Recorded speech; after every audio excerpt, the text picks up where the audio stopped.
გორგი ბერიძემ დემოკრატიული ჩართულობის ცენტრში შეტანილ საზოგადოებასთან განცხადება გააკეთა, რომ ადგილობრივი თვითმმართველობის დონეზე მასიური ცვლილებები უნდა გადადგეს. გამგებელს ვადაც დაუწეს და რომ ნაციონალების კადრები და რწმუნებულები სასწრაფოდ შეიცვალოს. არის ეს პოლიტიკური დევნა თუ არის მოთხოვნა კანონის პარალელში? ამ საკითხებას სასაუბრო დღეს ბატონი შოთა გადაცემა ფლიპ კამერაში მოვიწვიეთ. მოგესალმებით ბატონი შოთა. გიხდით მოგზაურობისთვის. შოთა მოდით აი სწორედ პირველ კითხვა აქედან მინდა და გისვათ თქვენ მოსთხოვეთ გამგებელს მოვალეობის შესრულებას შარაშენიძეს, რომ სასწრაფოდ დაიწყოს გამგეობაში ცვლილებები და გათავისუფლდეს ყველა ის კადრი, რომელსაც საპასუხისმგებლო თანამდებობები უჭირავს. აი ამასთან დაკავშირებით თქვენ ეს არის პოლიტიკური დევნა, იმიტომ რომ ისეთი არიან ნაციონალები, თუ ეს არის მოთხოვნა კანონის პარალელში. მე მოგახსენებთ შეფასებები მე საზოგადოებისთვის მიმინდვია, თქვენთვის მომინდვია, თვით ამ მოთხოვნის ადრესატებისთვის მიმინდვია შეფასება. მე კი მიმაჩნია რომ ეს არ იყო შოთა გოგიბერიძის მოთხოვნა მხოლოდ, თუმცა მე ვიზიარებ საზოგადოების ძალიან დიდი ნაწილის და იქ დემოკრატიული ჩართულობის ცენტრში თამოყრილი ქართული ოცნების მხარდამჭერთა გნებავთ ემოციურ განწყობასაც მთლიანად ვიზიარებ და მე გავაჟღერე ეს მოთხოვნა, რომ მიუხედავად იმისა, რომ შეიძლება ვიღაცას ეს ეწოლად მოეჩვენოს, ან თქვათ პოლიტიკური დევნის ელფერი შეძინოს ვიღაცამ შეგნებულად თუ შეუღებლად, ჩვენ მიგვაჩნია რომ ეს გახლავთ პოლიტიკური კანონზომიერება, რომ დამარცხებული ძალა არჩევნებში მოგეხსენებათ ეს ურთულესი პროცესი, ეს არ გახდათ მხოლოდ კალენდარული არჩევნები, აქ ქართველმა ხალხმა, თერმა საზოგადოებამ განსაკუთრებით გურიაში მოგეხსენებათ როგორი მიმდინარეობდა ეს პროცესები, როგორი მხარდაჭერა ჰქონდა ქართულ ოცნებას და ასეთი არჩევანი მეტყველებს იმაზე, რომ ნაციონალურ მოძრაობას, მის ხელმძღვანელობას, ზოგადად ნაციონალური მოძრაობის პროგრამას, მათ ახორციელებულ საქმიანობას ქვეყანაში დობა დაკარგული აქვს და ქართული ოცნების უმრავლესობით შექმნილი საქართველოს პარლამენტი, მთავრობა, რომელიც დაკომპლექტებულია საქართველოს პრემიერ-მინისტრის მიერ, ბატონი ბიძინა ივანიშვილის მიერ, გეგმავს ამ ქვეყანაში უამრავ საქმიანობას. ეს გახლავთ ბიუჯეტის სოციალურად ორიენტირება, ეს გახლავთ მილიარდიანი ფონდი, რომელიც სოფლის მეურნეობაში უნდა დაეხარჯოს, ეს გახლავთ ინვესტიციების მოზიდვა და ასე შემდეგ და რა თქმა უნდა ეს რეგიონებშიც უნდა განხორციელდეს. აქ ისმის საკითხი ასე, ვინ უნდა განახორციელოს ადგილებზე ეს პროექტები და პროგრამები, ვინ უნდა ჩაუდგეს ამ პროცესს სათავეში. ანუ თქვენ საუბრობთ ესე გამარჯვებული გუნდი უნდა მოვიდეს და უნდა მართოს ქვეყანა. ეს დარჩა 2012 წლის საპარლამენტო არჩევნები, ფაქტობრივად დარჩა ნაციონალებისთვის კაცრი განაჩენი ადგილობრივი თვითმმართველობის. მე ასე მგონია, მე აქ ვსაუბრობ 2010 წელს არჩევნების გზით შექმნილ ადგილობრივი თვითმმართველობის საკრებულოზე, თუმცა მე პირადად, როგორც ეროვნული ფორუმის თავმჯდომარეს, მაშინაც დიდი ეჭვები მქონდა ადგილობრივი არჩევნებთან დაკავშირებით და მოგეხსენებათ და გახსოვთ, რომ ჩვენ არ მივიღეთ ამ არჩევნებში მონაწილეობა, რადგანაც არჩევნო გარემო გახდათ მაშინაც ძალიან მძიმე და არ ეძლეოდა ობიექტური არჩევნების გაკეთების საშუალებას, თუმცა ჩატარდა ეს არჩევნები, ეს ხალხის საკრებულოს წევრები არიან, მაჟორიტარები და ასე შემდეგ, პარტიული სივრცეში გასული ადამიანები.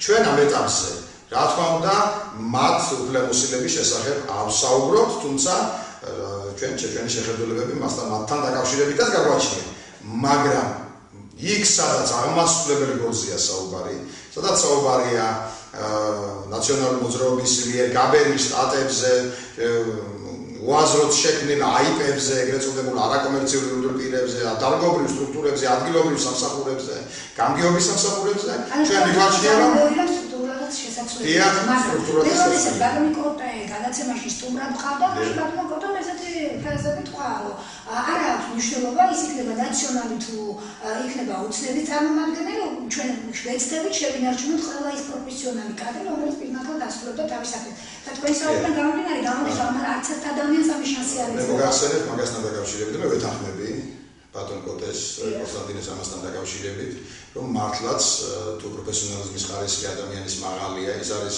მოწოდებით საჯარო მოხელე, ის პატრიოტად ემსახურება სახელმწიფოს, თავის რეგიონს, თავის რაიონს და არასოდეს არ ჩართულა კანონსაწინააღმდეგო ქმედებაში, რასაც უპირველეს ყოვლისა ჩვენ გულისხმობთ წინასაარჩევნო პროცესებში გაყალბების საქმიანობაში. თუ ამაში ის არ ჩართულა, ჩვენ ვეთანხმებით ასეთ მიდგომებს. ახლაც რა თქმა უნდა, ამაზე არ არის საუბარი.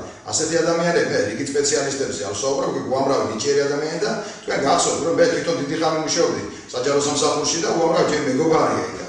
მაგრამ მე მიმაჩნია, რომ ეს არის სისხლის სამართლის დანაშაული, როდესაც არჩევნების გაყალბებაში იღებ ადამიანი მონაწილეობა. ძირითადი სტრუქტურები, ხელმძღვანელები ჩართული იყვნენ ნაციონალური მოძრაობის მხრიდან ამ საქმეში და იქ გამოყენებული როგორც ადმინისტრაციული რესურსი და მინდა დავესწრო ბატონ ბიძინა ივანიშვილს, საქართველოს პრემიერ-მინისტრს და კოალიციის ლიდერს, რომ სასურველია აღარ დადგეს ასეთი ფართო მასშტაბით ადამიანთა სისხლის სამართლებრივი პასუხისმგებლობის საკითხი.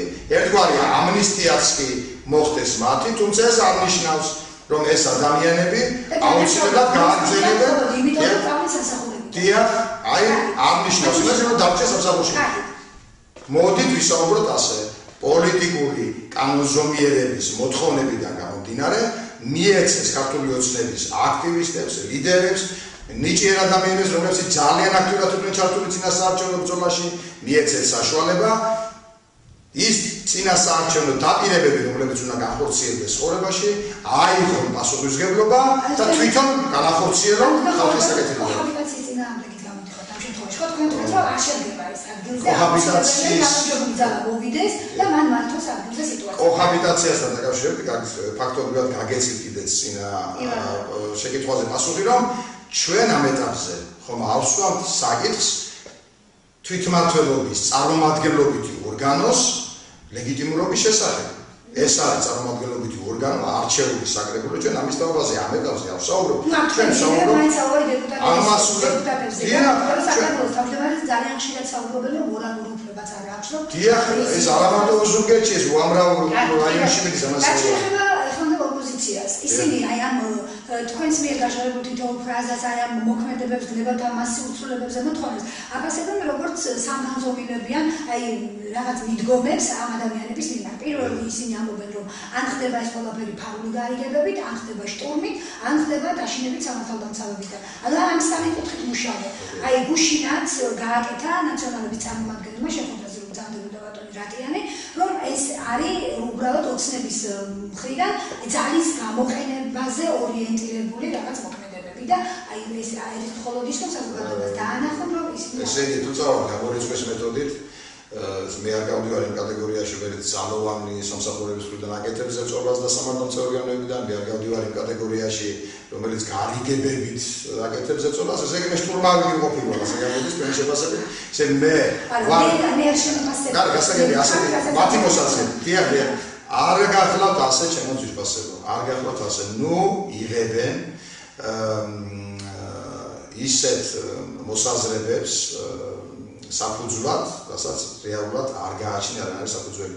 კიდევ ერთხელ ვამბობ, ეს იყო ბუნებრივი მოთხოვნა იმ ადამიანებისა, რომლებმაც დაძლიეს შიში, იაქტიურეს, იშრომეს, იბრძოლეს და მეთანხმეთ ეს არ იყო რიგითი არჩევნები. მე გეთანხმებით თქვენ ჩვენ კლიპკამერის დაწყებამდე ვისაუბრეთ და აღნიშნეთ, რომ ეს იყო ქართველი ხალხის ჩუმი მანიფესტაცია სერიოზული პრობლემების, პროცესების წინააღმდეგ, რასაც ներგავდა ნაციონალური მოძრაობა.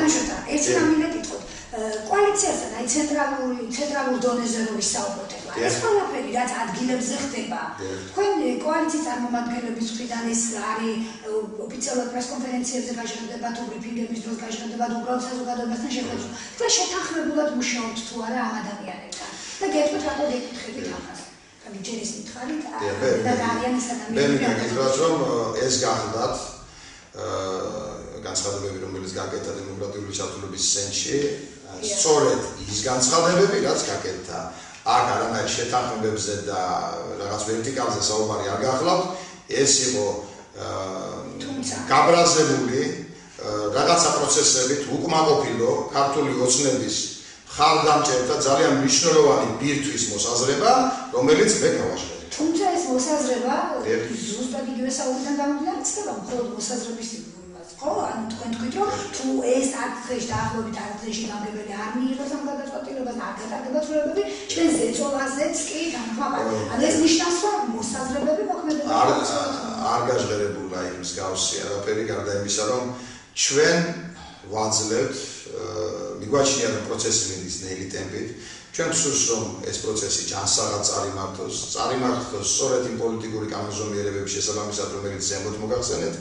მიგვაჩნია რომ ეს ბუნებრივი სწორი მოთხოვნა და ჩვენ დროს ოფიციალურად თქვათ გაჟღერდა გათრიანივა და წერილშიც მიდიდებული გვაქვს რომ თავარია საზოგადოებამ დაინახოს რომ ეს პროცესი დაიწყო. ჩვენ წერილშიც მიმართვაში მემორანდუმი ვახსენეთ იქან, მიმართვა გავაკეთეთ, რომელიც დღეს მიუვა აუცილებლად მაჟორიტარ დეპუტატის ბიუროსაც და მაჟორიტარი საქმის გულში ჩადგება და მიუვა გამგებლის მოვალეობის შემსრულებელსაც, სადაც აღნიშნულია რომ ჩვენ დაველოდებით მოვიკრებთ ნებისყოფას და დაველოდებით რომ ეს 10 წლის განმავლობაში ჩვენს მიერ მოთხოვნილი პროცესები დაიწყოს. ჩვენ დავიმახოთ რომ დაიწყოს ეს პროცესი. დაიწყო ვერაჩნია რომ ეს იმდენად ბუნებრივი და სწორი და კანონზომიერი მოთხოვნა გახლავთ საზოგადოებისა რომ ეს უნდა დაიწყოს. მე მიმაჩნია რომ ხელისუფლებაში მოსულმა ძალიან დიდი ყურადღება უნდა მიაქციოს ხალხის საზოგადოების მოთხოვნას. სწორედ ამით უნდა გასწორდებოდეს ის ნაციონალური მოძრაობა რომელიც არ დაგიდებდათ მოსახლეობის მოთხოვნებს. ჩვენ აქცენტს ქართული ოცნება აკეთებს ადამიანებზე, საზოგადოებრივ განწყობებზე, საზოგადოების მოთხოვნებზე. ეს არის საზოგადოების დაკვეთა და როგორ შესრულება ეს დაკვეთა და რა ტემპი ამას გვაჩვენებს ხოლმე. ანუ თქვენ ფიქრობთ იმას რომ შეიძლება ის მაინც ბაგებზე რომ ვისაუბროთ 10 დღიან ბაგაში თქვენ დაიწყოს პროცესი დაიწყოს. კი ბატონო. ანუ ეს არის თუ არა ერთგვარი ზეწოლა გამგებელებს. ეს გითხარით კარბადონო თია მე გაგეცდა მას პასუხი. ამას როგორ აღიქვამს კონკრეტული ადრესატები ეს იქნება ნაციონალური მოძრაობის ეს არის ხალხის ხმის მიტანა საზოგადოებრივი აზრის და ოცნების ხალხდამჭერთა შეხედულებისა და დამოკიდებულების მიტანა ამ ადამიანებამდე. მე გუშინ ვისაუბრეთ ვახტანგ ხალაძესთან, მანანკორახიძესთან და სწორედ ამ ადგილობრივ თვითმმართველობებში სხვადასხვა რეგიონებში მიმდინარე მოვლენებთან დაკავშირებით ქონდა მათთან კითხვები. ისინი პირდაპირ ღიად საუბრობენ იმაზე, რომ არანაირი არ შეიძლება კონდეს ადგილი ზეწოლის ფაქტებს, არ შეიძლება იყოს ესეთი მკაცრი მოთხოვნები და კოალიცია ფაქტობრივად თავი არიდა კონკრეტულად ამ ყველაფერზე პასუხის გაცემით. ისეთი შთაბეჭდილება შეიქმნა თითქოს ისინი არც კი არიან საქმის კუთხე, რომ ასეთი რაღაცა რეგიონებში ხდება. ანუ ამ შემთხვევაში გასაკვირი საქმე.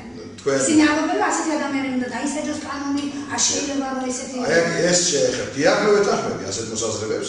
თუ კი ეს ქმედებები განხორციელებულია კანონსაწინააღმდეგო ფორმით, თუ კი აქ საუბარია ისეთ ქმედებებზე, რომელიც ზიანს აყენებს შენობებს, ნაგებობებს, ადამიანთა ჯანმრთელობას, ან მუქარას შეიცავს მსგავსი ქმედებებისა, რომელიც შეიძლება ეს მოხდეს, მე მიმაჩნია რომ მე აი სხვადასხვა რაიონებში მაგათაც სამეგრელოს კადრები ვნახეთ არაერთხელ და კახეთში იყო ჩემო ბატონო ვერ გეტყვით ახლა გურიასთან დაკავშირებით შეიძლება მე რაღაც გამოვჩა, მაგრამ იყო იქ დაძაბულობის ფონდი ნაცვლებში მახსოვს. აი შეიძლება ვთქვათ, თუ კი ეს შეიძლება მსგავსი ქმედების კრიმინალიზაცია, რა თქმა უნდა მე ვეთანხმები კარბადონ მანანას, ვეთანხმები ქართული ოცნების ლიდერებს, ბატონ ვახტანგს, ყველას და მეც იურისტი გახლავართ სპეციალობით, თვით მე გახლავართ ძალიან კალამბორჩილი ადამიანი, მაგრამ არც იმის უფლება გვაქვს ჩვენ რომ ქვეყანაში მიმდინარე პროცესებიდან გამომდინარე შექმნილ კანონზომიერებებს დაუპირისპირდეთ და არ მივიტანოთ ეს იქ, სადაც ჯერ არის.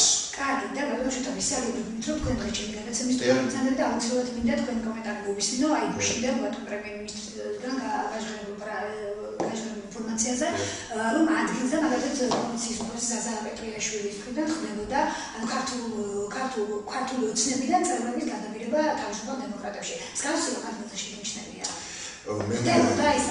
მე მინდა გითხრათ, რომ მე თქვათ ამ შეკითხვასთან დაკავშირებით ვერ ვიქნები თქვათ კომპეტენტური, რადგანაც იმაშია რომ საქართველოს პრემიერ-მინისტრმა ძალიან კარგად განმარტა ყველა ეს мотиваცია, რაზეც იყო საუბარი მსგავს ფაქტთან დაკავშირებით და დამატებით კომენტარს ჩემგან ეს არ საჭიროა. მე გითხრათ თქვენ ადგილზე შეინიშნებოდა თუ არა 20 წლების გადადგება თავისუფალი დემოკრატების პარტიაში.